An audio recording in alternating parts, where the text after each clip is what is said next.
Hello and welcome to another episode of Mercurial Gems. I'm V. I'm Jen. And today we're doing summer reflection. On the 21st of September, we are going to have our autumn equinox. So Jen and I have begun our summertime reflections, and we just wanted to take some time today and reflect on that with you.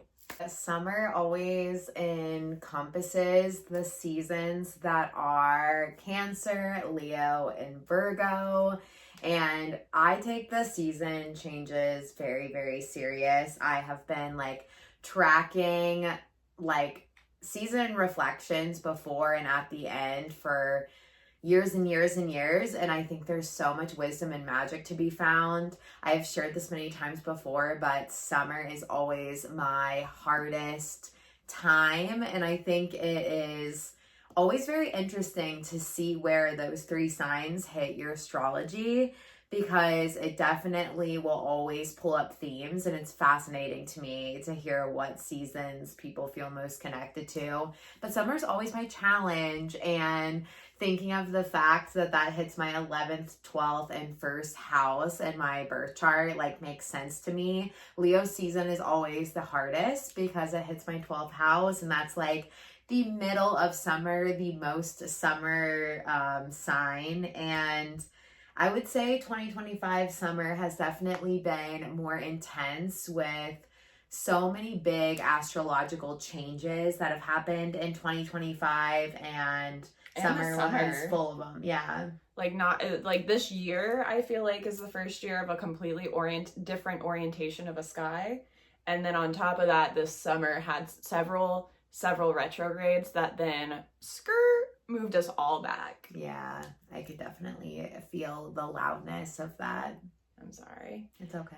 Also, great example of you can find cycles, and no matter how different perspective you come in to it, it can still be very challenging. And sometimes this is where a journaling practice is really helpful, because Jen and I both grab all of our old journals and start just looking through and flipping through to see where we were at the beginning and how we've processed since, which, can be helpful whether it's good or bad. Yeah, I laughed because I always pull tarot before I enter into every single season, and my pre-summer tarot pool looked like it was going to be harder, and I'm here to reflect that it was. And that the guides were honest, yeah. If nothing else. Exactly. I would have to say the same. So looking back at my summer reflections, so we always do a what do we need to release? What are we calling in? What do we still need to work on vibe? Just for journal prompt reflections. For me, what I needed to release, I feel like I did pretty good. There's one that I would say I did 50% really good, if I'm being honest. But all in all, for my long list of release, I did pretty decent. For calling in, I think I did all but one thing, which was my somatic healing. I totally forgot I wanted to do that one first. I started my 300-hour yoga teacher training and just skipped right over that. So bringing that one back in the fall for sure. And then looking back at my tarot pool for the summer season, I would say 90% of what I wrote did come to fruition. What I do for my future spreads to try and help remove my ego from the mix, especially when it's a personal read, is I just kind of write down key phrases or words that come to mind when I see my cards, and I leave it at that, and I don't try to predict what the heck that means, because then I think I can throw myself off track by focusing on what my ego has attached to it. But I didn't do that this time, and I do have to say that pretty much everything that I ended up writing down did come back around.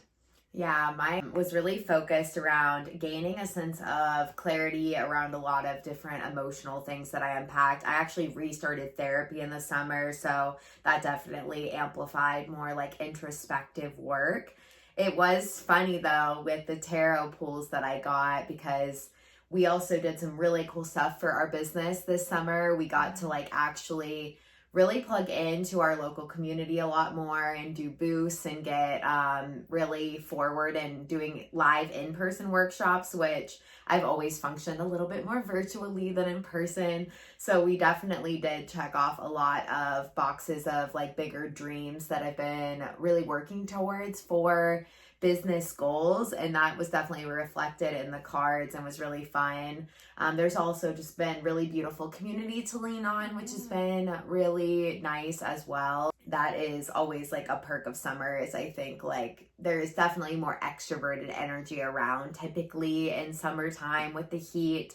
I don't internally always feel that, but it was nice to have some like new social circles since we are still new to Asheville, North Carolina, moving here and plugging in, and I could definitely see that.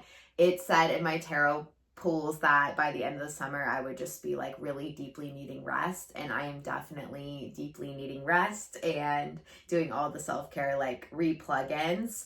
So I think every single person's journey is obviously very different, but it is cool to track your normal seasons and just see if there's actual trends in how you feel season to season and what some of your growth and evolution is season to season.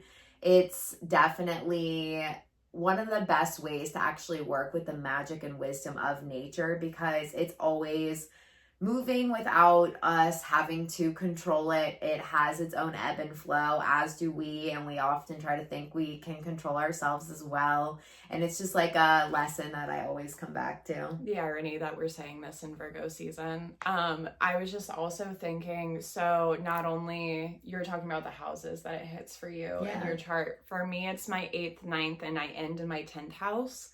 I started the summer like not quite sure what to do, not necessarily not sure what to do career-wise, but just like in the section of career that is like pay your bills while you pursue your dreams. And I ended up going into Virgo season, which is my 10th house.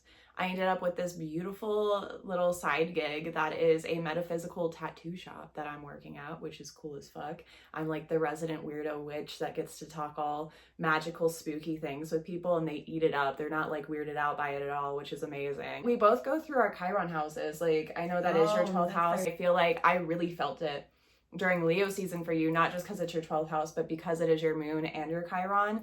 And as a fellow Chiron moon, currently going through my season of the sun illuminating it a little harder, plus all of the Pisces going on this year, like I feel it. And we were just having this conversation with a friend before we started recording this, but like it's a really interesting space to be in this season, because I feel all of the Chiron shadows and just what it wants to show you, because And the Virgo shadows. I'm a Virgo shadows, especially of wanting control. You're in my head.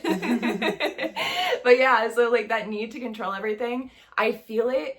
But externally, like I really am, I feel my nervous system trying to find the calm within it and really trying to like hold space for the reality that like I'm always gonna want to have to control the situation.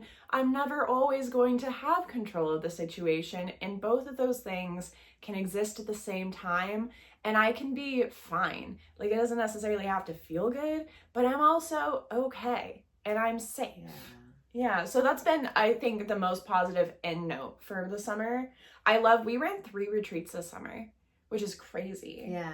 Like, beautiful. I mean, it's not crazy. It's crazy for me because I've been reflecting on like where we were last autumn, like also just like a year ago where we were coming into the season. And I feel like we've lived lifetimes. Yeah.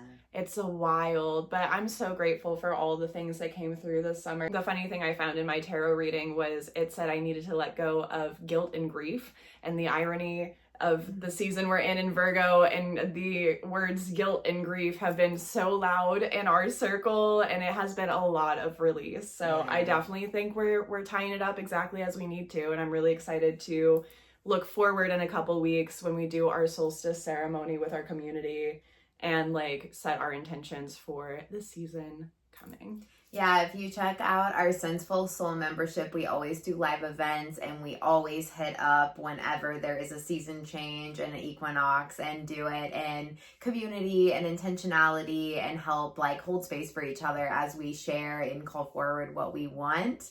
I definitely, if you cannot make that, would sit with yourself and just go into a little meditation, maybe some body movement, actually reflect on what has come up. I always find it really helpful to go through my camera roll and look at all my pictures because that just like helps me hold memory better. It's truly a second journal. Yeah, and just write down like little bullet points, even if it's not full sentence structures, of like just some of the things you noted, what you remember feeling, what actual things occurred, maybe people that have come into your life within the season, and just let it kind of be this blueprint that you could always come back to for deeper reflection. We appreciate you hearing our little shares, and I hope that fall ends up bringing you everything that you need and that you get some time to call in intentions in a beautiful way. Here's to a bountiful harvest. Yes. Bye.